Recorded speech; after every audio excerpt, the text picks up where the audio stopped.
सहनाववतु सहनौ भुनक्तु सह वीर्यं करवावहै तेजस्विनावधीतमस्तु मा विद्विषावहै। ओम शांति शांति शांति।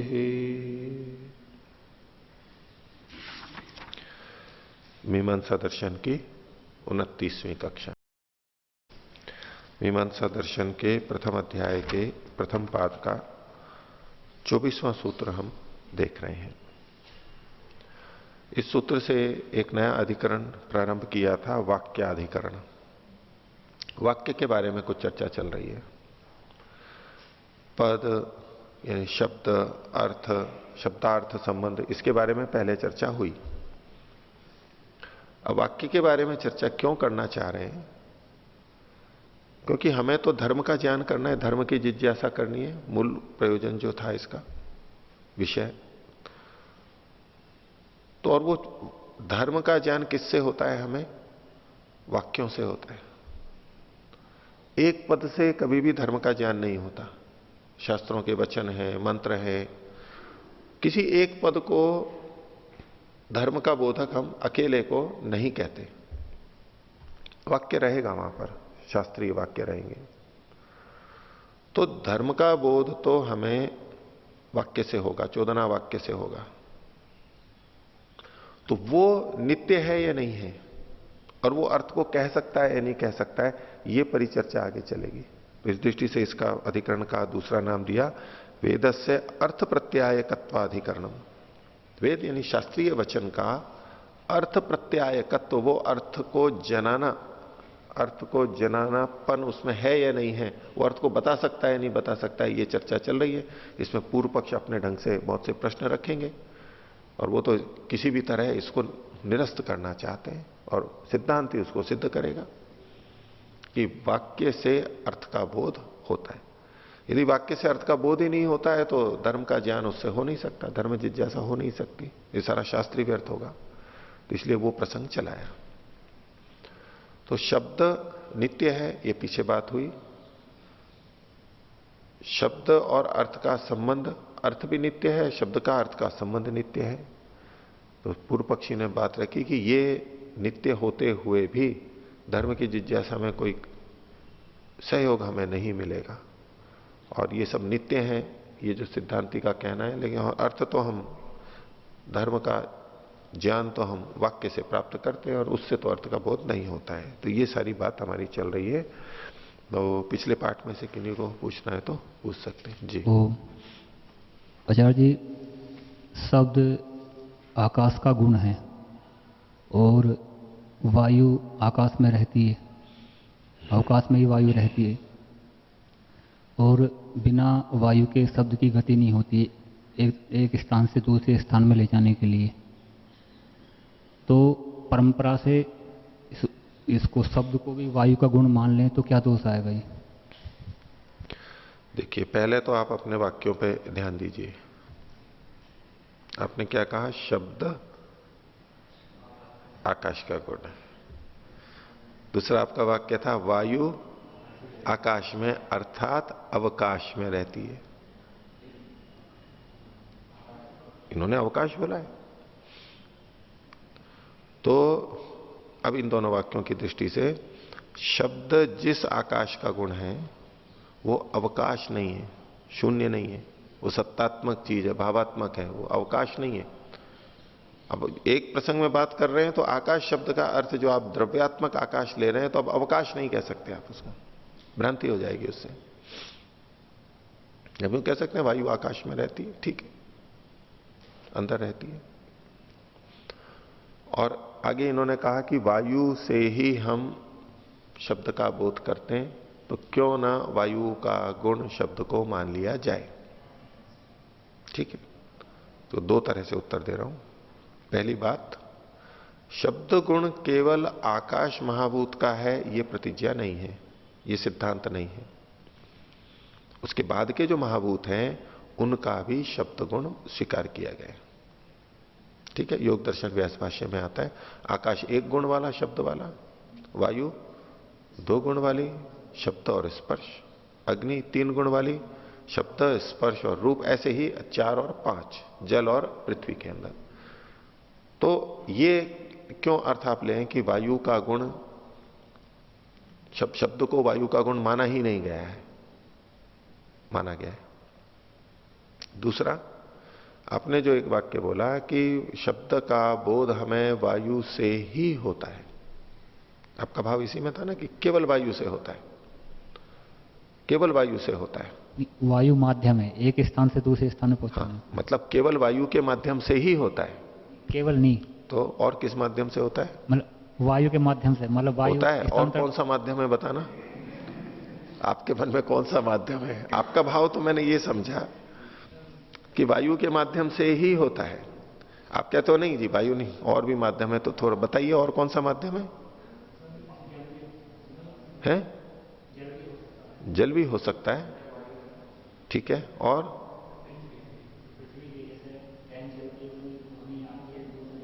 ठीक है, लोहा होता है, रेलगाड़ी दूर से आ रही है तो यूं हवा में हम यानी सिर उठा करके जैसे हम खड़े हैं तो रेलगाड़ी की आवाज सुनाई नहीं दे रही है हमारे को, कितनी दूर पहुंची आवाज नहीं आ रही है।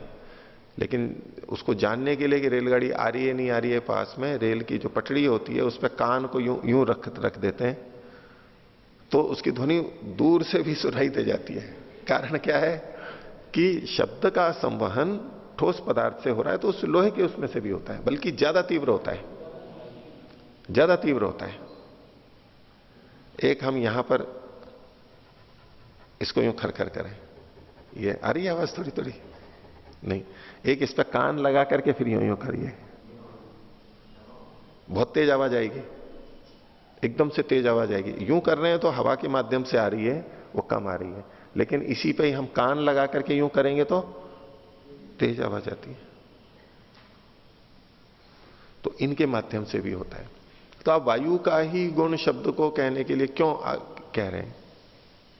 वायु का मान लीजिए, वायु का क्या सभी महाभूतों का हो सकता है, माना ही गया है। वायु के ऊपर ही क्यों आग्रह है आपका? क्योंकि जो हम बोलते हैं तो जो नाद निकलता है वायु के माध्यम से मुख में आने के बाद में वो विभाजित होकर वो शब्द के रूप उसमें वर्णों के रूप में आता है। तो लेकिन कागज को फाड़ते हैं, कपड़े को फाड़ते हैं, कुल्हाड़ी लकड़ी पे लगती है, कपड़ा धोते, ये सब इन चीजों के अंदर ये कहीं भी कुछ होता है, ताली बजाते हैं, इसमें नहीं आवाज आदि होती है। केवल इसी से ही थोड़ा है, दूसरे भी बहुत माध्यम है। तो केवल वायु को ही आप क्यों ले रहे हैं? क्योंकि ये वायु वो तो अव्यक्त ध्वनि है, तो वो तो स्पष्टता तो नहीं है उसमें, क्योंकि तो शब्द गुण तो व्यक्त अव्यक्त दोनों ही माने जाएंगे। अगर जहां आप शब्द गुण की बात कर रहे हैं आकाश के, तो उसमें यह निश्चित नहीं है कि केवल व्यक्त वाक जो होती है, यानी हमारी भाषा जो है मनुष्यों की, वही शब्द आकाश के गुण है। आप व्यक्त अव्यक्त कोई सी भी ध्वनि हो, कोई सा भी शब्द हो, वो दोनों का ग्रहण होगा उसमें। तो पहली बात आपका उत्तर ये हुआ कि वायु का भी गुण शब्द को माना गया है, वो दूसरे, लेकिन मुख्य गुण आकाश का माना गया। और केवल वायु को ही नहीं, हम अन्य माध्यमों से भी ज्ञान प्राप्त करते हैं, कोई बात नहीं है। और कोई? तो शब्द को नित्य कहा गया है इधर जी, और नित्य वस्तु में संयोग तो होता नहीं, तो शब्द में तो संयोग देखा जा रहा है। जैसे गौ शब्द है, उसमें गकार ओकार विसर्जन तीनों का संयोग है, तो ये नित्य कैसे है? नित्य वस्तु में संयोग देखा जाता है। जो वस्तु संयोग से बनी होती है, जो वस्तु संयोग से बनी होती है वो अनित्य होती है। जिसमें संयोग गुण है वो अनित्य हो, यह आवश्यक नहीं है, नित्य भी होता है। जैसे परमात्मा भी संयोग गुण से युक्त है, आत्मा का उससे संयोग होता है, प्रकृति के कणों का उससे संयोग होता है, संयोग गुण तो है उसमें, लेकिन नित्य है वो। अन्य वस्तु से संयोग होता है, लेकिन उसमें अपने आप में संयोग गुण नहीं है कि उसके कण हो, अवयव हो। वैशेषिक में कुछ गुण ऐसे माने गए हैं जो सब में मिलते हैं, संख्या, परिमाण, पृथकत्व, संयोग, विभाग, परत्व, अपरत्व, और पृथक्त्व, ये 8 गुण ऐसे हैं जो सबके अंदर मिलेंगे, चाहे नित्य द्रव्य हो चाहे अनित्य द्रव्य हो। संख्या सबकी होगी, परमात्मा के में भी संख्या है, एक संख्या तो है ही, परिमाण भी है, पृथक्त्व भी है। पृथक्त्व तो आ गया फिर, संख्या परिमाण पृथक्त्व भी है, अन्यों से, आत्मा से वो अलग है, जड़ प्रकृति से अलग है, पृथक्त्व गुण है।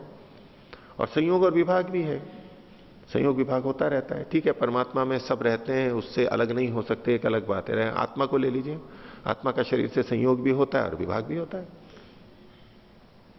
संख्या परिमाण पृथक्त्व संयोग विभाग परत्व अपरत्व, इससे परे और उधर, ये भी सब कथन हो सकते हैं। ये जीवात्मा इधर है, ये उधर है, ये सब प्रयोग देखे जा सकते हैं। तो संयोग और विभाग का गुण, यानी वो वस्तु अन्यों से संयुक्त तो हो सकती है, विभक्त तो पृथक हो सकती है, उस विभाग उसमें हो सकता है।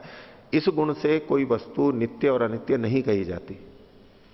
यहां जो प्रसंग है कि जो वस्तु संयोग से बनी है वो अनित्य होगी, जो संयोग गुण वाली है वो अनित्य होगी, ये नियम नहीं है, ये व्याप्ति नहीं है। जो संयोग से बनी है वो अनित्य होगी, ये स्पष्टता रखनी है। ठीक है, अब आपके प्रश्न पे मैं आता हूं। आपने जो कहा कि भाई शब्द भी तो अनेक वर्णों से मिलकर के बना होता है, तो उसमें भी संयोग होता है, संयोग होता है तो वो शब्द भी अनित्य होगा। अब शब्द से मतलब आपका क्या है? ये जो लिखा हुआ शब्द है वो, अथवा जो बोला जा रहा है वो, बोला जा रहा है वो, तो उसमें किन किन के बीच में संयोग है वो आपको बताना होगा। तो शब्द उदाहरण लीजिए। जैसे गौ शब्द है, गौ, हाँ, उसमें पहला गकार, फिर ओकार और फिर विसर्ग, विसर्जनीय है। ठीक है, तो संयोग के लिए वो नियम जैसा है कि दो वस्तुओं का साथ साथ एक क्षण में रहना जरूरी है, संयोग तो तभी होगा। तो जब गकार बोलते हैं तब ओकार नहीं होता है, जब ओकार बोलते हैं तो गकार नहीं होता है, और जब विसर्जनीय बोलते हैं तो ओकार नहीं होता है। तो इसके अंदर संयोग उस तरह से तो बन ही नहीं सकता है। तो जब संयोग साथ साथ नहीं है तो संयोग नहीं है, और संयोग नहीं है तो अब उसको आप उस रूप में कथन कह ही नहीं सकते, अनित्य कह ही नहीं सकते। हाँ, इस तरह तो जब भी कह सकते जब क्षणिक हो, बिल्कुल गकार बोलते नष्ट हो जाता है। नष्ट हो जाता है ना, ऐसा नहीं है। क्षणिक हो तो क्यों, ऐसा क्यों कह रहे हो? क्षणिक तो है ही वो। क्षणिक तो नहीं मान रहा, वहां तक तो पहुंच रहा है, इसका मतलब क्षणिक तो नहीं हुआ, दूसरे तक पहुंच रहा है। नहीं, जिस समय हम बोलते हैं, जिस समय गकार बोल रहे हैं उस समय औकार तो नहीं बोल रहे होते ना, लेकिन गकार तो बोला जा चुका है, लेकिन नष्ट तो नहीं हुआ। कहां रहे? वायु के संयोग में है अभी, वो तो आगे चला गया। तो लेकिन औकार उसके पीछे पीछे जैसे पीछे जा रहा है तो पीछे ही तो है, उससे जो संयोग को थोड़ा प्राप्त हुआ है। जैसे हमने आटा गूंथा, आटे में से लोई बना के डाली, फिर उस समय तो दूसरी लोई नहीं है, अब पहली लोई है तो उसे छुआ तो है उसने, चाहे आगे वाली चली जाए, तो संयोग तो हुआ एक बार। ये कह रहे हैं कि आटे से लोया बनाया, रख दिया, फिर दूसरा लोया बना उसके पास रख दिया, तो संयोग हो सकता है। तो तब है जब अगला एक लोया हमने पहले से रख दिया, अब वो गति नहीं कर रहा है। ये जो गकार बोला है वो तो गति से जाता जा रहा है, रुका थोड़ा है वो। और पीछे से ओकार आ रहा है, सबकी गति समान है, वो तो आगे आगे चलते जा रहे हैं, कभी भी नहीं मिलेंगे। उतनी दूरी उनकी, यहां बोलते समय जितनी दूरी है उतनी आगे तक भी रहेगी, लगातार बनी रहेगी उतनी दूरी। तो और कोई? हाँ, सोमशेखर जी।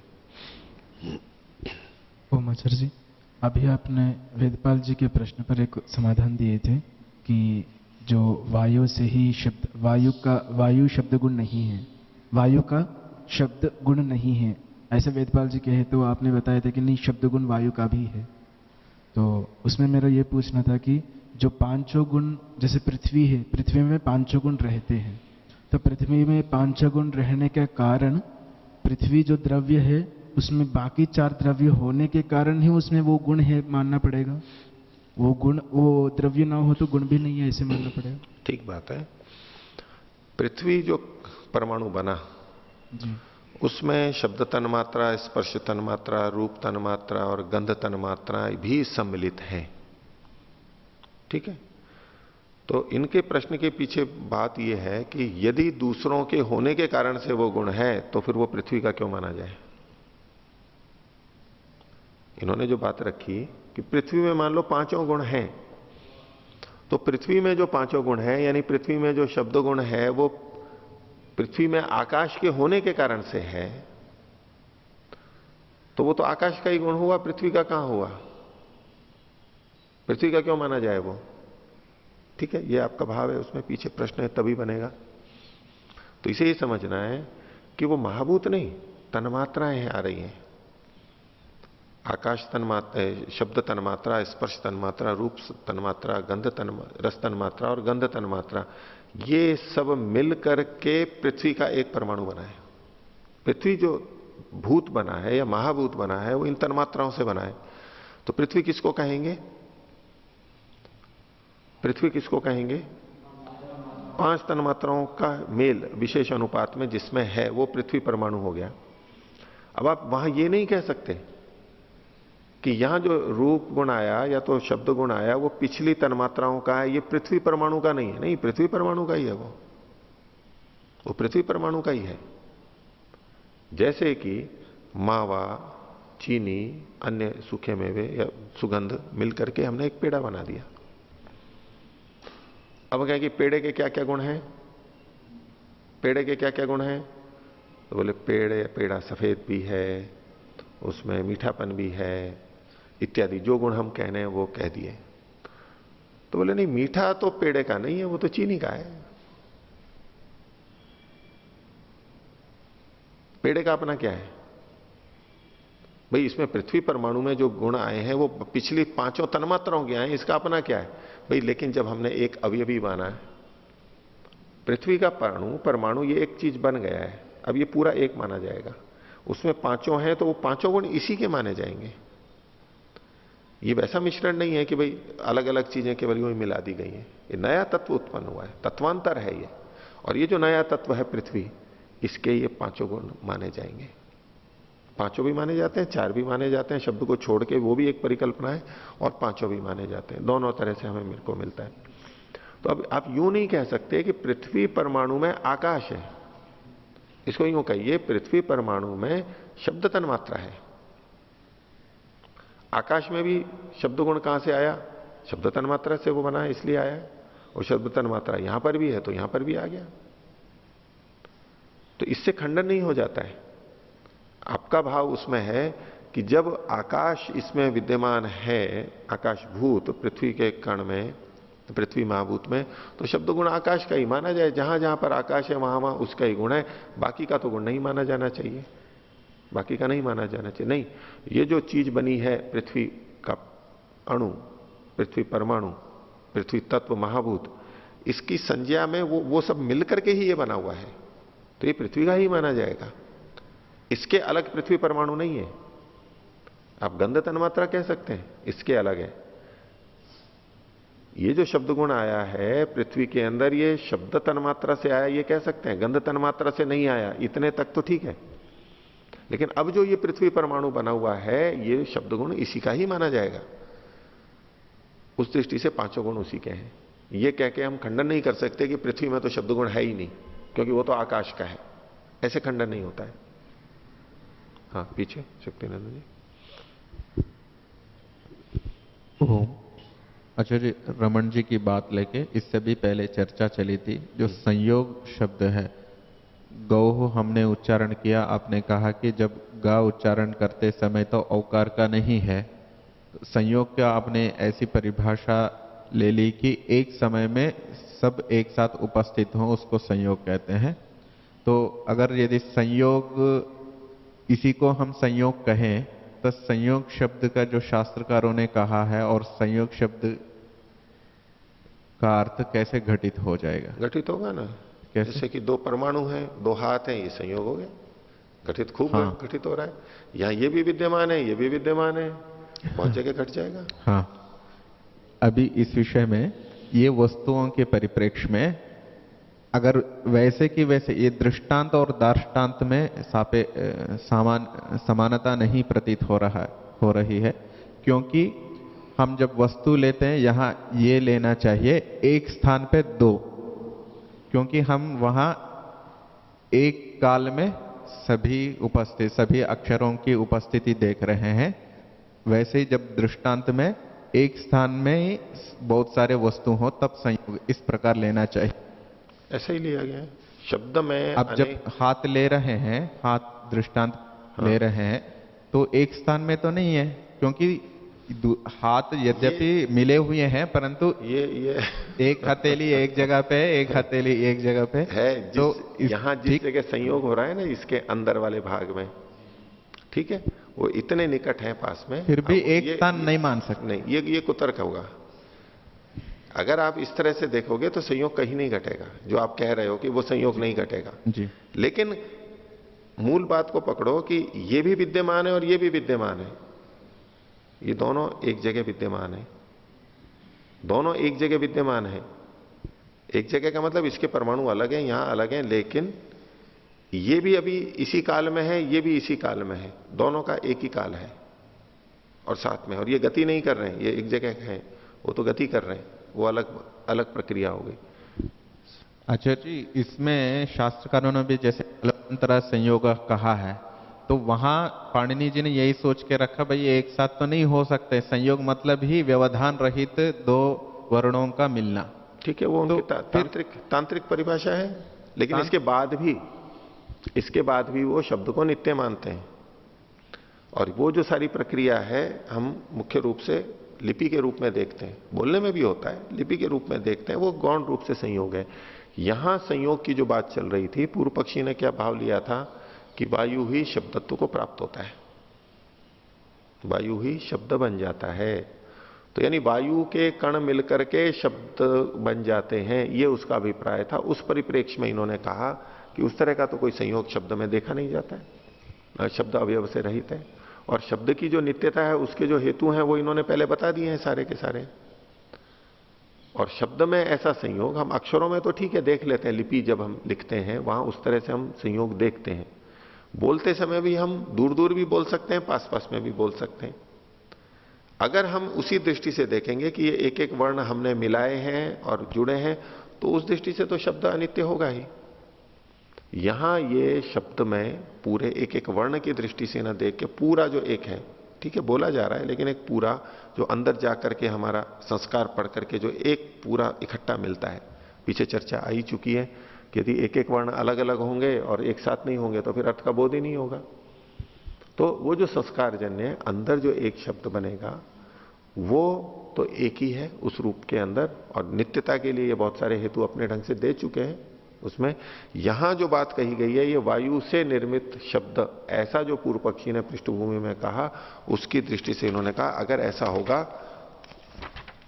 अगर वो मिलते हैं तो शब्द अनित्य माने जाएंगे, लेकिन ऐसा ज्ञान नहीं होता। नहीं आचार्य जी, मैं भी मानता हूं कि शब्द नित्य है, परंतु इसको संयोग नाम से क्यों कह रहे हैं कि भाई संयोग का हेतु क्यों दे रहे हैं कि हम संयोग मतलब एक समय एक स्थान में एक काल में सब एक साथ उपस्थित हों, उसको हम संयोग कहेंगे। क्योंकि संयोग नहीं कहते हैं इसीलिए गो, ऐसे क्यों कह रहे हैं हम? ऐसे भी कहते हैं क्योंकि संयोग उसी को कहते हैं।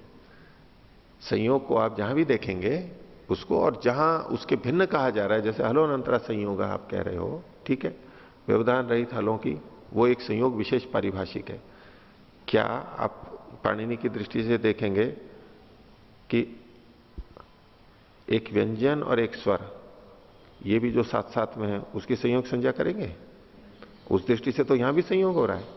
इसलिए आप हलोनंतरा संयोग है कि परिभाषा को यहां इस संयोग में घटा करके करने लगे, ये नहीं बात बनेगी, क्योंकि वो विशेष तांत्रिक की परिभाषा है। दो अचों के बीच के जो पास पास में हैं उसको संयोग कहेंगे आप, क्यों? जबकि व्यंजनों वाली जो स्थिति है वही तो दो अचों में भी, और एक व्यंजन और एक स्वर में, इन दोनों में भी तो वो की वही स्थिति, अंतर थोड़ा है दोनों में। लेकिन फिर भी एक को संयोग कहा जा रहा है, एक को संयोग नहीं कहा जा रहा है। वो परिभाषा एक शास्त्र विशेष की उन्होंने व्यवहार के लिए बनाई है, तो इसलिए उसको यहां इस संयोग के सामान्य उसके अंदर ला करके आप समाधान नहीं कर सकते, वो अलग चीज हो गई। और किसी को पूछना है? बोलो। ओम, अभी आपने कहा था कि जो गो शब्द है उसमें संयोग नहीं है क्योंकि गकार है उस समय औकार नहीं। तो इस प्रकार इसमें दो प्रश्न है कि जैसे हम नल खोलते तो जैसे पानी गिर रहा है तो उसमें भी तो संयोग तो मानते ही हम जल के कणों का, तो उस प्रकार वहां भी संयोग नहीं मानेंगे फिर? तो उसमें तो हमारे को व्यवधान नहीं पता लग रहा है ना। जल के कण मान लो, नल का भी कर लो, पानी रखा भी है तो भी, तो वो तो आपस में संयुक्त है। वहाँ तो एक काल में है, लेकिन जिस समय नल खुला उसमें तो अलग अलग काल हो गया ना। हाँ, लेकिन तब भी वहाँ संयोग हम तो बोलते हैं, प्रयोग। बोलते हैं। अगर आप उसको विभाग देख रहे हैं तो गौण संयोग मानेंगे, और नहीं तो संयोग तो एक वो जुड़ करके ही तो आ रहे हैं नीचे। उसी प्रकार भी तो यहाँ पे भी नहीं देखेंगे। यहां तो व्यवधान माना जाता है काल का, काल का व्यवधान माना जाता है, और इन शब्दों को ये अक्षरों से मिलकर के नहीं मान रहे, या वायु के कणों के संयोग से नहीं मान रहे, इसलिए इसको यानी कि शब्द ऐसे बने। और शब्द वास्तव में तो गुण है, वो द्रव्य है ही नहीं। ये जो अनेक अवयवों से मिलकर चीजें बनती हैं वो तो द्रव्यों के लिए है वास्तव में। और पूर्व पक्षी ने उस ढंग से कहा, इसलिए उसका उसी ढंग से उत्तर दिया जा रहा है। ठीक है, और कोई प्रश्न हो तो बोलिए रविचंद्र जी। पृष्ठ संख्या 78 पे जो 23वां सूत्र है, इसमें जो वेद का जो वाक्य दिया है, तो इस विषय में पूछना था कि क्या जैसे वेद के वाक्य मतलब वेद का मंत्र है और उसमें जो विधि वाला जो पद है, तो उसी को अगर हम उद्धृत करेंगे तभी उसको शब्द के रूप में कहेंगे, ऐसा नहीं, नहीं, नहीं, ऐसा नहीं। शब्द के रूप में तो ये सब भी है, जिसका अनुवाद है वो भी विधि रूप में है, वो भी दोनों के लिए कहा जाएंगे। दोनों शब्द तो सभी को कहेंगे, मतलब शब्द प्रमाण नहीं, नहीं, शब्द प्रमाण ये भी है ना। शब्द नहीं, श्रुति लिंग और जो उस तरह से श्रुति तो साक्षात ही होती है जी। सीधे सीधे जब कथन किया जाता है उसको श्रुति कहते हैं। ये श्रुति नहीं, इसलिए इन्होंने लिंग कहा है जी। तो हमारे को चिन्ह दिखाई दे रहा है जी जी। हाँ। तो इसमें ये प्रश्न है कि इस तरह से क्या इसी शास्त्र के लिए देखेंगे अथवा ये सर्वतंत्र सिद्धांत के रूप में सब ग्रहण जगह करेंगे? लगेगा। मोटे तौर पे सामान्य रूप से हम कह सकते हैं कि भाई ये शब्द प्रमाण है। शब्द प्रमाण के लिए तो ये कह सकते हैं, इसको भी हम शब्द प्रमाण ऐसे लिंग के रूप में प्रस्तुत किया, ये भी शब्द प्रमाण है। साक्षात श्रुति होगी वो भी शब्द प्रमाण है। लेकिन जहां हमें शब्दार्थ बोध की विवेचना करनी है कि कौन सा शब्द अर्थ यहां पर कहा जा रहा है, वाक्य बनाया किस लिए गया है और किसकी प्रधानता है, ये संदिग्ध स्थलों को देखने के लिए, निर्णय करने के लिए, उनकी मीमांसा करने के लिए ये श्रुति लिंग वाक्य प्रकरण स्थान समाख्या का प्रारूप मीमांसा का एक महत्वपूर्ण प्रतिपादन है। मूल के तत्वों में उसका एक बड़ा सिद्धांत है। इसके आधार पर ये निर्णय करते हैं। ये पूरे शास्त्र में आप जगह जगह देखेंगे कैसे कैसे निर्णय किए गए। ये प्रसंग अभी आगे आएगा, इसको एक एक को समझाएंगे, तो अभी इसको विस्तार में नहीं चाहिए, अभी वो सारा समझ में नहीं आएगा। अभी जितना थोड़ी सी बात बताइए बस उतना सा समझ लीजिए। ये श्रुति नहीं लिंग कहा गया है, क्यों कहा गया, बस इतना सा भी हमने समझा है, बाकी ये विस्तार आगे आएगा। ओ आचार्य जी, सूत्र संख्या 22 पृष्ठ संख्या 77 में यहाँ पर जो पूर्व पक्षी ने अपनी बात रखी कि वायु आपद्यते शब्दताम, वायु ही शब्दता को प्राप्त होता है, तो सिद्धांति ने कहा कि यदि शब्द को वायवीय मानोगे तो फिर उसके वायु के कणों का जो संघात है उसका स्पर्श से बोध होना चाहिए, जैसे वायु का बोध होता है, लेकिन शब्द तो कान से सुना जाता है। तो अगर इसमें पूर्व पक्षी ऐसा कहता कि वायु का जो संघात है वो तो शब्द नहीं है, लेकिन वायु में जो कंपन हो रहा है वही शब्द है, तो कंपन को ही शब्द कहते हैं, और वही कंपन कान में जा करके कंपित होकर के फिर एक संकेत अंदर जाता है, तो उसी को हम शब्द कहते हैं। ठीक है, तो फिर तो सिद्धांत भी मानता है, कोई आपत्ति नहीं है उसमें। तो जो और वेग जो उत्पन्न होता है उससे आगे चलते चलते बोध होता है। ठीक है जी। तो फिर वो कहेगा कि वो कंपन जैसे अनित्य है, हमेशा ही कोई वस्तु कंपित नहीं होती है, उसी प्रकार से शब्द भी अनित्य कहे। नहीं, कंपन को ही शब्द नहीं कहा जा रहा है। एक वेग उत्पन्न हुआ है, ठीक है, वो चल रहा है, और वहां एक दृष्टि से कहा जाता है कि नया नया शब्द उत्पन्न हो रहा है जो अनित्य मानते हैं। उस दृष्टि से इनका जो कहना है अभिव्यक्ति, तो ये शब्द की अभिव्यक्ति हो रही है, ठीक है, निमित्त वो बन रहा है और वो चला गया, अभिव्यक्त था जो वो अनभिव्यक्त हो गया, फिर नया अभिव्यक्त हो गया। तो अभिव्यक्ति है, उसमें अनित्यता का दोष वो नहीं देखते, वो नित्य ही बना रहता है। आप भले ही तरंगों को मानेंगे, आप उसको वेग के आधार पे आगे आगे जाएगा, चलता वायु में चलता चला जाएगा, वो तो सब स्वीकार कर ही रहे हैं, लेकिन उसको अभिव्यक्ति मानते हैं, तो अभिव्यक्ति कहते हुए वो नित्यता को सुरक्षित रख लेते हैं। उत्पत्ति मानेंगे तो वहां पर अनित्यता आएगी। तो ये तो इन सब जगह पे अभिव्यक्ति कहते हैं, और अभिव्यक्ति ही है, उत्पत्ति नहीं है, इसके विषय में इन्होंने अपने तर्क युक्तियां रखी दी हैं। उस आधार पर ये अभिव्यक्ति ही मानेंगे, और इस दृष्टि से भले ही तरंगों की आप बात कहें वो नित्यता ही रहेगी। जी आचार्य जी, इसमें जब ऐसा मानते हुए ऐसा लग रहा है कि ये केवल ज्ञान रूप को ही शब्द कह रहे हैं, जो ज्ञान हो रहा है ज्ञान को ही शब्द कह रहे हैं, तो यदि हम ज्ञान को ही शब्द माने तब तो फिर जैसे आकाश का गुण शब्द है वैसे ही स्पर्श रूप रस गंध ये भी नित्य मानने चाहिए, क्योंकि ये भी ज्ञान रूप में नित्य ही है। तो ज्ञान के रूप में तो परमात्मा में सब नित्य है। तो फिर लेकिन ऐसा तो कहीं नहीं आता कि जी गंध नित्य है और ये नित्य है। हाँ, क्योंकि ये सारे गुण हम प्रकृति में देखते हैं, शब्द स्पर्श रूप रस आदि, और उसका हम बोध करते हैं। मूल प्रकृति की दृष्टि से तो वो नित्य है। अगर हम अनभिव्यक्त रूप में देखने लगेंगे तो ये भी सब नित्य है, और कार्य रूप में देखेंगे तो ये अनित्य होंगे और हमें बोध होगा उस दृष्टि से। लेकिन शब्द जो है, शब्द जो हमें सुनाई देता है, और ये चूंकि वेद की दृष्टि से कह रहे हैं और वो ज्ञानात्मक में ही, हम पहले बहुत देख चुके हैं इस विषय को, वो अंततः ज्ञानात्मक में ही नित्यता ठहर पाएगी। यदि हम इस ध्वन्यात्मक को कह रहे हैं ये तो नष्ट होता है, ये तो नष्ट होता ही है।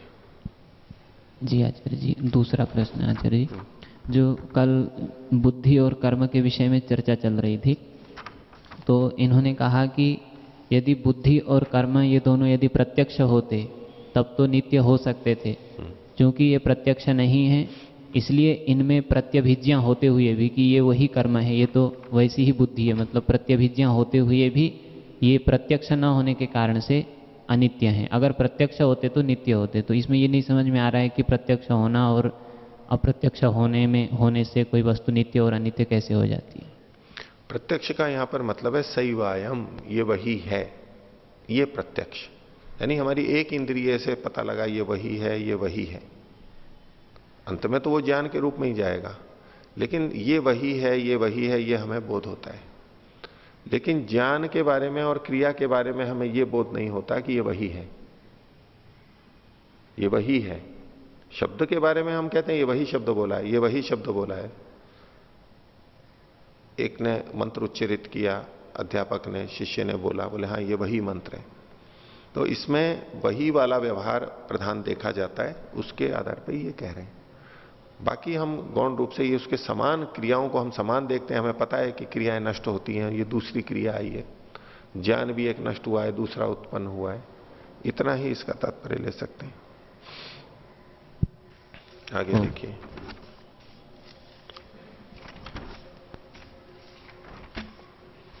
तो कल हम सूत्र संख्या 24 के भाष्य को देख रहे थे, और ये सूत्र पूर्व पक्षी का था। पूर्व पक्षी ने कहा कि यदि ये सब चीजें यानी शब्द और अर्थ संबंध नित्य हैं तो भी ये जो 14 वचन है ये अवचन होंगे, ये वचन नहीं कहलाएंगे, प्रेरणा देने वाले नहीं होंगे। क्यों? अर्थस्य, अर्थ के मतलब वाक्यार्थ के, अतन निमित्तत्वात्, शब्दार्थ से निमित्त वाला ना होने से। वाक्यार्थ शब्दार्थ निमित्तक नहीं है, वाक्य का अर्थ शब्द के अर्थ से नहीं निकल करके आ रहा है, इसलिए वाक्यार्थ प्रमाणिक नहीं है, कृतक है, वो इसमें प्रमाण नहीं बन सका, वो व्यर्थ हो जाएगा। तो इस संदर्भ में जो बातें आई थी, तो हमने यहां तक देखा था पीछे कि ये जो पद हैं, हमने कई बातें देखी थी। पहली बात तो कि अग्निहोत्रम जुहुयात स्वर्ग का मैं एक उदाहरण लिया, इससे जो अर्थ निकला कि अग्निहोत्र से स्वर्ग होता है, ये इन वाक्य के अग्निहोत्रम जुहुयात स्वर्ग का मैं 3 पदों में से किसी भी पद से ये अर्थ नहीं आता, एक एक से। तीनों को बोलते हैं तो आता है, और 3 से अतिरिक्त कुछ यहां पर है नहीं, इन 3 से ही आता है। और अगर हम यूं कहें कि ये समुदाय से आया है, तो बोले इस समुदाय को हमने पहले तो कभी सुना नहीं था, इसको मान लो सुन भी लिया हो, इस परिस्थिति में देखिए जब इसको पहले सुना नहीं है फिर भी इस वाक्य को सुनकर के हमें अर्थ का बोध हो जाता है। अथवा ऐसा उदाहरण ले लेंगे जो कि वेद के ऐसे वचन हैं जो कि हमने पहले कभी सुने ही नहीं है, लेकिन फिर भी हम उस वाक्य से अर्थ का बोध करते हैं। तो भाषा में शब्द के साथ क्या जुड़ा हुआ है कि जब शब्द के साथ अर्थ का संबंध जुड़ जाता है, तब जब हम दोबारा उसको सुनते हैं तब हमें अर्थ का बोध होता है। जब हमने ये वाक्य समुदाय रूप में पहले कभी सुना ही नहीं, तो इससे अर्थ का बोध तो हो नहीं सकता। इससे अर्थ का बोध, पूरे समुदाय से हम जो अर्थ बोध कर रहे हैं वो होना नहीं चाहिए, ये पूर्व पक्षी का कहना है। तो जो शब्द प्रयोग किए गए हैं उनका अर्थ नित्य है, लेकिन ये जो समुदाय है इसका तो पहले प्रयोग किया नहीं गया था, इसलिए समुदाय का जो अर्थ आप ले रहे हो वो कृत्रिम है, बनाया गया है, अथवा भ्रांति वाला है। वो अर्थ नहीं है, फिर भी हम अर्थ समझ रहे हैं। या तो वो बना हुआ है, कृतक है, और कृतक है तो अनित्य हो जाएगा, और बनाया हुआ है हमारा व्यामोह है, भ्रांतिजनक है, भ्रांत है, तो वो प्रमाण नहीं हो सकता। इस तरह से जो वचन है शास्त्र के वो प्रमाणिक नहीं रह पाएंगे। तो अब इसमें अगली बात कह रहे हैं, चौथी बात, तीसरी पंक्ति के अंत से देखिए, न च पदार्था एवं वाक्यार्थ। पदों का जो अर्थ है वही वाक्य का अर्थ तो नहीं है। एक बात कही जा रही है, सामान्य रूप से हम क्या कहते हैं, वाक्य का अर्थ कहां से निकलता है? पदों के अर्थों से ही निकलता है। लेकिन ये क्या कह रहा है पूर्व पक्षी, पदार्थ ही वाक्यार्थ नहीं है, पदों से जो अर्थ निकल करके आ रहा है मात्र उतना ही वाक्यार्थ नहीं है, वाक्यार्थ कुछ उससे अलग भी है।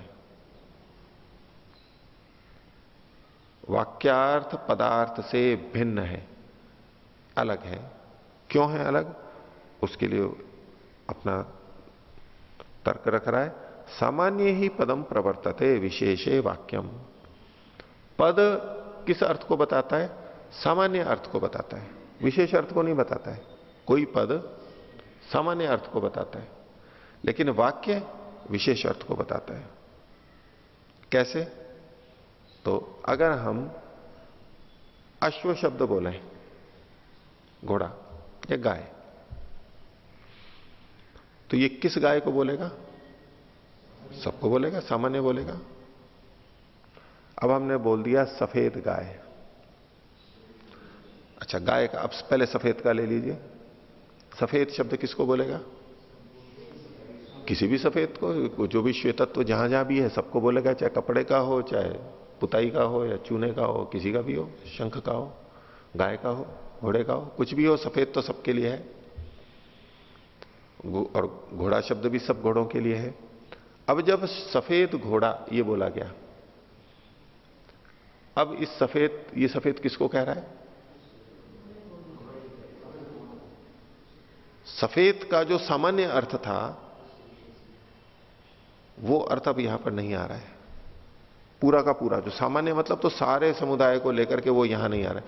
सफेद गाय बैठी है, सफेद गाय बैठी है, तो सफेद का जो अर्थ सामान्य था वो अब इस वाक्य में नहीं रहा, जबकि सफेद शब्द है।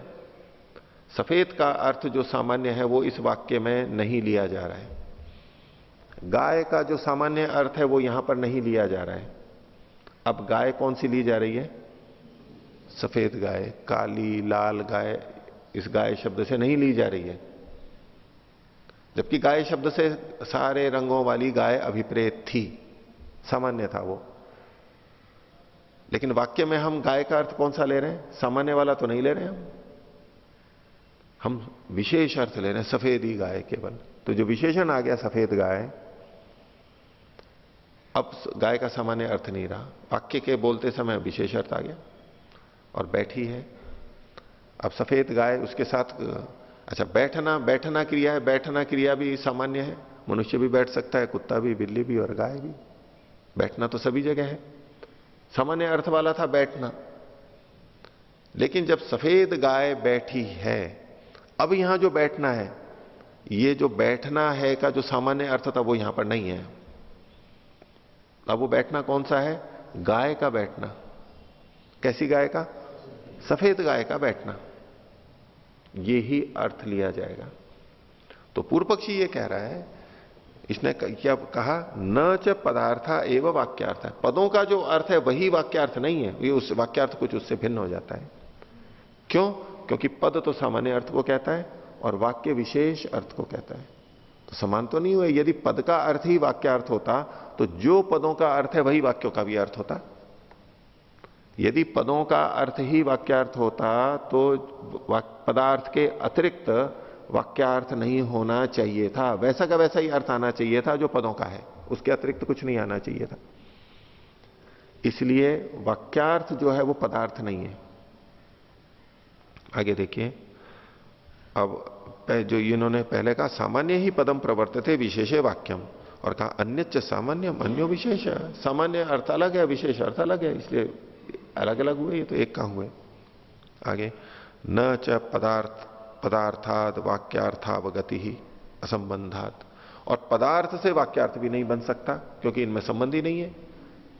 पद सामान्य अर्थ को बता रहा है, वो अलग है, वाक्य विशेष अर्थ को बता रहा है, इसलिए पदार्थ से वाक्यार्थ आ रहा है, ये बात गलत है। न च पदार्थात वाक्यार्थावगति ही असंबंधात। आगे असति चेत संबंधे, अगर आप ये कहो, सिद्धांति को कह रहा है, अगर आप ये कहो कि भले ही इनमें संबंध नहीं है पदार्थ और वाक्यार्थ में, वो सामान्य को ये विशेष को कह रहा है, तो भी ज्ञान हो जाता है। यदि ऐसा कहो असति चेत संबंधे कस्मिश्चित पदार्थे अवगते, किसी पदार्थ का जान लेने पर, पद के अर्थ को जान लेने पर अर्थांतरम अवगम्यता, अर्थांतर यानी वाक्यार्थ जो कि भिन्न अर्थ है वो जान लिया जाता हो, तब तो एकस्मिन अवगते सर्वम अवगतम स्यात्, किसी एक पदार्थ को जान लेने पर सभी वाक्यार्थ जान लिए जाने चाहिए, क्योंकि असंबद्ध से अगर बोध हो रहा है हमें, तब तो किसी का भी किसी से बोध हो जाना चाहिए। जैसे उपादान का नियम होता है कि मिट्टी से घड़ा बनाए, ये मिट्टी से ही बन सकता है, सूत से वस्त्र बनता है तो सूत से ही बनेगा, वो मिट्टी से नहीं बन सकता, ये उपादान का नियम होता है। यदि ये नियम ना हो किसी तो किसी से भी कुछ भी बन जाना चाहिए। यदि शब्दार्थ कुछ भी हो और वाक्यार्थ फिर भी बन जाता हो, तब तो किसी भी पदों से कोई भी अर्थ निकल जाना चाहिए, कोई भी वाक्यार्थ बन जाना चाहिए, कोई नियम तो है नहीं वहां पर। ये दोष दिखा रहा है। तो असति चेत संबंधे, संबंध के बिना भी यदि किसी पदार्थ के जान लेने पर अर्थांतर यानी वाक्यार्थ का बोध होता है, तो एकस्मिन अवगते, किसी एक के जान लेने पर सब कुछ जान लिया जाना चाहिए, क्योंकि किसी से भी कोई भी अर्थ निकल जाएगा। न चैतद एवं भवती तस्मात् अन्यो वाक्यार्थ है, लेकिन ऐसा होता नहीं है, इसलिए वाक्यार्थ अन्य है, पदार्थ से भिन्न वाक्यार्थ है। और पदार्थ से भिन्न वाक्यार्थ सिद्ध करके पूर्व पक्षी क्या कहना चाहता है कि ठीक है, पद यानी शब्द और अर्थ और शब्दार्थ संबंध नित्य होगा तो होगा, वाक्यार्थ तो नहीं है, इसलिए वो प्रमाण नहीं हो सकता धर्म की जिज्ञासा में। आगे पूर्व पक्षी ही कह रहा है स्यादे तत्, यदि ऐसा हो भी जाए तो अप्रयुक्तादपि वाक्यात असति संबंधे स्वभावाद अर्थावगम इति यदि कल्प्येता। अप्रयुक्तादपि वाक्यात, ऐसा वाक्य जो पहले प्रयोग नहीं किया गया है, पूर्व में प्रयोग नहीं किया है, और असति संबंध है, और उस वाक्य का उसके अर्थ के साथ में आज तक हमने कभी संबंध भी नहीं जोड़ा है। स्वभावाद अर्थावगम है, फिर अर्थ कैसे आ गया? बोले बस वाक्य बोला और उससे अर्थ आ गया, स्वभाव से ही आ गया, अपने आप ही आ गया, बिना संबंध जोड़े हुए भी, पूर्व में संबंध नहीं जुड़ा था उस वाक्य के साथ में उस वाक्यार्थ का, तो भी स्वभाव से अगर अर्थ आ गया है, तो यदि ऐसी कल्पना करो तो शब्दो धर्मम आत्मीयम व्युत्क्रामेत, शब्द जो है वो अपने धर्म का अतिक्रमण कर जाएगा। अब वाक्य भी तो शब्द ही है, शब्द का ही तो संग्रह है, वो भी तो शब्दात्मक ही है वाक्य भी, तो शब्द अपने धर्म का अतिक्रमण कर जाएगा। क्या है शब्द का धर्म? न चैव शब्द धर्मो यद अप्रयुक्तादपि शब्दाद अर्थ प्रतीयते, न च ऐसा शब्दार्थो, यह शब्द का अर्थ नहीं है होता, शब्द का धर्म यह नहीं होता कि अप्रयुक्त शब्द से भी अर्थ की प्रतीति हो। यानी शब्द का धर्म क्या है? जब शब्द प्रयुक्त पूर्व होता है तब शब्द से अर्थ की प्रतीति हमें होती है। पहले हमने शब्द को बोला और उसके साथ में अर्थ का संबंध संकेत जुड़ चुका है, अब वो शब्द अर्थ को देता है, बिना अर्थ के जुड़े शब्द अर्थ को नहीं देता, ये शब्द का धर्म है। तो यदि वाक्य जो कोई सुना नहीं गया है फिर भी उससे अर्थ का बोध हो रहा है, तो शब्द अपने धर्म को छोड़ देगा, अतिक्रमण कर देगा, ये दोष आएगा। आगे न ही प्रथम श्रुतात् कुतश्चित शब्दात् केचित अर्थम प्रतीयंती, जो प्रथम सुने हुए, कोई प्रथम सुना हुआ शब्द हो, उससे कोई भी अर्थ का बोध नहीं करता है। प्रथम सुना, उसके साथ अर्थ का संयोग हुआ, अब जब वो दोबारा बोला जाएगा या आगे बोला जाएगा तब अर्थ से संयोग होता है, पहले सुने हुए से तो अर्थ का बोध होता ही नहीं है। यहां तक पूर्व पक्षी ने कहा। अब सिद्धांति कह रहा है तद अभिधीयते, अब इस विषय में कह रहे हैं, उत्तर दे रहे हैं। पद धर्मो अयम न वाक्य धर्म। बोले ये जो धर्म है ये पदों का धर्म है, ये वाक्य का धर्म नहीं है।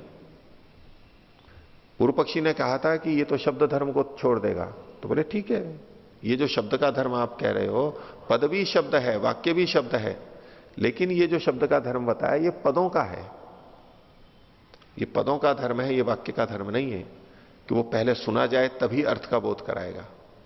बिना वाक्य के सुने भी हमें अर्थ का बोध हो जाता है, यानी पहले हमने नहीं सुना है वाक्य को तो भी अर्थ का बोध हो जाता है। पहली बार वाक्य को सुना है, उस तरह का वाक्य पहली बार सुना है तो भी हमें अर्थ का बोध होता है। आगे, वाक्यादि प्रथमावगतादपि प्रतीयंतो अर्थम दृश्यन्ते। प्रथम अवगतादपि वाक्यात, पहली बार सुने गए वाक्य से भी अर्थम प्रतीयंता, अर्थ को जानते हुए लोग दृश्यन्ते, देखे जाते हैं। लोक में ऐसा होता है, पहली बार वाक्य सुना है, उस तरह का वाक्य, क्योंकि हम बहुत सारे वाक्य बोलते हैं, बिल्कुल वैसा का वैसा वाक्य हमने कभी नहीं सुना है। जैसे कि हम कोई नया श्लोक पढ़ते हैं, जैसे कि हम कोई नया मंत्र पढ़ते हैं, उस तरह का वाक्य हमने पहले कभी सुना नहीं था, पढ़ा नहीं था, लेकिन फिर भी हमें उसका बोध होता है। हम नई नई सूक्तियां पढ़ते हैं और वो सूक्ति एक पूरा वाक्य हो गया, अच्छा सुवचन हो गया, सुविचार हो गया, उसको हमने पहले कभी नहीं सुना था कि ये वाक्य हमने सुना, ये सूक्ति सुनी और इसका ये अर्थ है, और अब हम दोबारा उसको सुन रहे हैं और फिर हमें अर्थ का बोध हो रहा है। नहीं, हमें वो सूक्ति पहली बार सुनाई देती है, पहली बार हम पढ़ते हैं तो भी अर्थ को जान लेते हैं, लेकिन शब्दों के, पदों के संदर्भ में ये बात नहीं है। पदों का तो हम पहले सुन लेते हैं, शब्द संकेत हो जाता है तो जानते हैं। आगे, तो इसका उत्तर पूर्व पक्षी दे रहा है, कह रहा है नहीं ये ठीक नहीं है, नहीं तदेवम। क्यों? यदि प्रथम श्रुताद अवगच्छेयु अपि तर्हि सर्वे अवगच्छेयु पदार्थ विदो अन्ये च। बोले यदि पहली बार ही सुन करके अर्थ का बोध हो जाता हो, किसका? वाक्य का। वाक्य को पहली बार सुन के वाक्यार्थ बोध हो जाता हो तो तब तो सबको वाक्यार्थ बोध हो जाना चाहिए। किनको? सबको। जो पदार्थ को जानने वाले हैं उनको तो हो ही जाता है, क्योंकि जो वाक्य से अर्थ का बोध कर लेते हैं वो पहले पदों का अर्थ तो जान चुके हैं। तो जो पदार्थविद हैं, पद के अर्थ को जानने वाले हैं, उनको भी और अन्यों को भी जिन्होंने पद का अर्थ नहीं जाना है, उनके सामने वाक्य बोल दो, क्या उनको वाक्य का अर्थ पता लग जाता है? तो बिना सुने, यदि सिद्धांति के लिए कह रहे हैं, यदि आप ये मानते हो कि बिना सुने वाक्य से भी अर्थ का बोध होता है, फिर तो सबको हो जाना चाहिए, सबके लिए ऐसा है। लेकिन सब में तो नहीं होता है, कहीं होता है कहीं नहीं होता है। न तो अपदार्थ विदो अवगच्छन्ति, जो इन्होंने पद के अर्थ को नहीं जाना है वो वाक्य को सुनकर के भी वाक्यार्थ बोध नहीं कर पाते हैं। तस्मान नहीं तदेवम, इसलिए ये आप नहीं कह सकते कि वाक्यार्थ का बोध बिना वाक्य के सुने ही पहली बार ही हो जाता है। अब इसका उत्तर सिद्धांति दे रहा है, ननु पदार्थविद भी अपि अवगच्छत भी अकृता एवं वाक्यार्थ संबंधो भविष्यति। बोले ठीक है, सिद्धांति भी स्वीकार करता है कि जो पदार्थ को जानते हैं उन्हीं को ही वाक्यार्थ का बोध होता है पहली बार सुनने पे। तो पदार्थविद भी अपि अवगच्छत भी, जो वाक्यार्थ को जान रहे हैं उनके द्वारा भी अकृता एवं शब्द वाक्यार्थ संबंधो भविष्यति, वो उस वाक्य के साथ अर्थ का संबंध जोड़ते नहीं है, खुद नहीं बनाते हैं। जो पदार्थ को जानते हैं उन्होंने जब नए वाक्य को सुना और अर्थ का उनको बोध हुआ, तो ऐसा नहीं है कि उन्होंने वाक्य को सुन के उसके साथ अर्थ को जोड़ा है, वो अर्थ वाक्यार्थ संबंध कृतक नहीं है। वहां वाक्य को सुन के अर्थ का बोध स्वतः हो जाता है, कृतक नहीं है, मिलाया नहीं है, उसे जोड़ा बनाया हुआ नहीं है। वो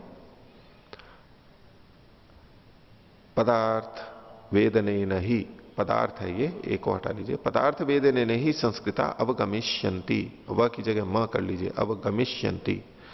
कैसे ज्ञान होता है? कि पदार्थ के ज्ञान से जो संस्कृत है, जिनकी बुद्धि संस्कृत है, कि इस पद का ये अर्थ होता है, वो उससे ही ये जान लेते हैं कि ये वाक्यार्थ है। लेकिन वाक्यार्थ पहले नहीं जाना होता है उन्होंने कभी, पहली बार वो वाक्य सुन रहे होते हैं और पहली बार ही उसका अर्थ जान लेते हैं। आगे, यथा तमेव पदार्थम द्वितीयादि श्रवणेन इति, जैसे कि उसी पदार्थ को, उसी पद के अर्थ को द्वितीय आदि विभक्ति के श्रवण से जान लेते हैं। जैसे एक पद हमने सुना राम, जान लिया राम का मतलब क्या होता है, या तो बालकः, ये जान लिया। अब उसमें द्वितीय विभक्ति जब आई बालकम रामम, तो भी उसका अर्थ जान लेते हैं, भले ही पहली बार सुना हुआ हो, क्योंकि वो द्वितीय विभक्ति का अर्थ वो पहले जान चुका है। कहीं शब्द तो रामा ही सुना था, लेकिन द्वितीय आदि दूसरी बार सुनते हैं, द्वितीय आदि विभक्ति लाते हैं, उनके श्रवण से भी अर्थ का बोध वहां पर हो जाता है। अब इस पे पूर्व पक्षी कहता है नेति ब्रूमः, नहीं ऐसा नहीं होता है। क्यों? यदि वाक्य अंत्यो वर्ण पूर्व वर्ण जनित, अणा पर रेफ लगा लीजिए, पूर्व वर्ण जनित संस्कार सहित पदार्थेभ्यो अर्थांतरम प्रत्यायति। अब इसको थोड़ी पृष्ठभूमि ये देख लीजिए कि पीछे हमने देखा था कि शब्द अर्थ को कैसे जनाता है। एक एक वर्ण उस अर्थ को जनाते हैं या मिल करके जनाते हैं, तो ये तो सब बात बनी नहीं थी। अंत में उन्होंने क्या सिद्धांत दिया था? पूर्व वर्ण का संस्कार रहता है, और अंतिम वर्ण जब बोलते हैं तो पूर्व वर्ण के वर्णों के संस्कार सहित जब वो मिलता है तो हमें अर्थ का बोध हो जाता है। अब जब वाक्यार्थ बोध करेंगे तो वहां भी ऐसा ही माना जाएगा। वाक्य का जो अंतिम पद और अंतिम पद का भी जो अंतिम वर्ण, वो जब बोला जाएगा, यानी जाना जाएगा, पढ़ा जाएगा, पीछे का संस्कार होते होते होते होते होते पूरा साथ में है, और अंत में जहां पर पूरा होता है तो पूरा वाक्यार्थ हमें ज्ञात होगा। वो वही प्रक्रिया यहां पर भी मानेंगे, उस पर यह आक्षेप कर रहा है। यदि वाक्य अंत्यो वर्ण, वाक्य में जो अंतिम वर्ण है, अंतिम पद का अंतिम वर्ण पूर्व वर्ण जनित संस्कार सहित, पहले जो वर्ण बोले गए थे उनके संस्कार से युक्त है भी वो, पदार्थेभ्यो अर्थांतरम प्रत्यायति, और वो पदार्थों से भिन्न अर्थ को बता रहा है। एक एक पद का भी अपना अपना अर्थ था, और पूरा वाक्य बोला तो अंतिम वर्ण आकर के नए अर्थ को बता रहे हैं। कौन सा नया अर्थ? जो पदार्थों से भिन्न है। पदार्थेभ्यो अर्थांतरम प्रत्यायति, यदि ऐसा है तो उपकारस्तु तदा न पदार्थ ज्ञानाद अवकल्पते, तो पदार्थ के ज्ञान से उपकार तो वहां पर स्वीकार नहीं किया जा सकता, सिद्ध नहीं हो सकता। जब वो भिन्न अर्थ को दे रहा है तो पदार्थों ने वहां पर उपकार किया है ऐसा आप नहीं कह सकते। आपको तो यही मानना पड़ेगा हमने नया वाक्यार्थ किया है। सिद्धांति मानता है पदार्थ वाक्यार्थ का उपकार करता है, ये तो सिद्धांत पक्ष है, लेकिन पूर्व पक्षी इसको खंडित कर रहा है कि पदार्थ से वाक्यार्थ आ रहा है, ये आप नहीं कह सकते, क्योंकि आप अंतिम वर्ण से बोध कर रहे हैं। तो पदार्थ तो उसके उपकारक नहीं है, और जब वो उपकारक नहीं है तो ये जो अर्थ किया है वाक्य का, ये आपने नया किया है। इसलिए तस्मात् कृत्रिमो वाक्यार्थ प्रत्ययो व्यामोहो वा, इसलिए जो आपका वाक्यार्थ ज्ञान है, प्रत्यय है, वो या तो कृत्रिम है, कृत्रिम है तो भी अनित्य हो जाएगा, तो भी वो धर्म की जिज्ञासा में प्रमाण नहीं होगा, अथवा व्यामोह है, आपने भ्रांति में वैसे ही वाक्यार्थ ले लिया है, वास्तव में वह अर्थ नहीं है। अर्थ तो पदों के अनुसार ही होना चाहिए था। तो इसलिए या तो वो कृत्रिम होगा या व्यामोह कहलाएगा। न पदार्थ द्वारे न संभवती वाक्यार्थ जानमिति, तो पदार्थ के द्वारा वाक्यार्थ का बोध नहीं होता। तो पूर्व पक्षी क्या कह रहा है? पदार्थ के द्वारा, पद का जो अर्थ है, अब यह पदार्थ का मतलब वो वस्तु आदि मत ले लेना कभी भी भ्रांति से। पद का जो अर्थ है उसके द्वारा वाक्यार्थ संभव नहीं है।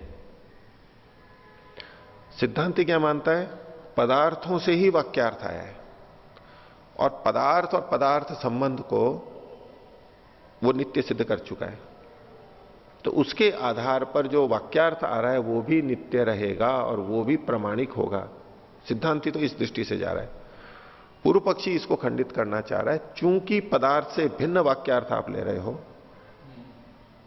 पदार्थ से भिन्न वाक्यार्थ ले रहे हो, इसलिए पदार्थ के द्वारा ये वाक्यार्थ नहीं आया है, अन्य तरह से आया है। तो इसलिए पदार्थ और शब्दार्थ संबंध नित्य होते हुए भी वाक्य तो प्रमाणिक नहीं होगा। वो वाक्य या तो आपने कृत्रिम बनाया है, कल्पित किया है, यह वाक्यार्थ आपकी भ्रांति है, क्योंकि पदों का जो अर्थ है वो तो आप ले नहीं रहे हो और कल्पित ही आपने कुछ अर्थ किया। दोनों ही स्थितियों में वाक्यार्थ प्रमाणिक नहीं होगा। और धर्म की जिज्ञासा तो आप वाक्य से ही करते हो, पद से कभी भी धर्म की जिज्ञासा नहीं होती है, वाक्य पे तो आपको आना पड़ेगा। तो चोदना लक्षणों अर्थो धर्म और अथातो धर्म जिज्ञासा, ये सब आपका व्यर्थ हो जाएगा।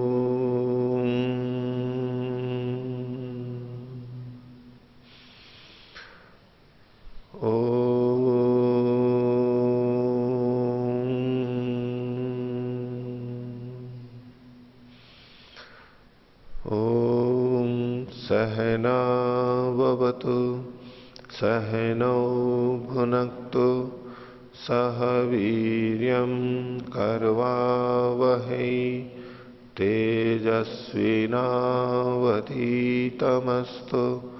मा विद्विषावहै। ओम शांति शांति।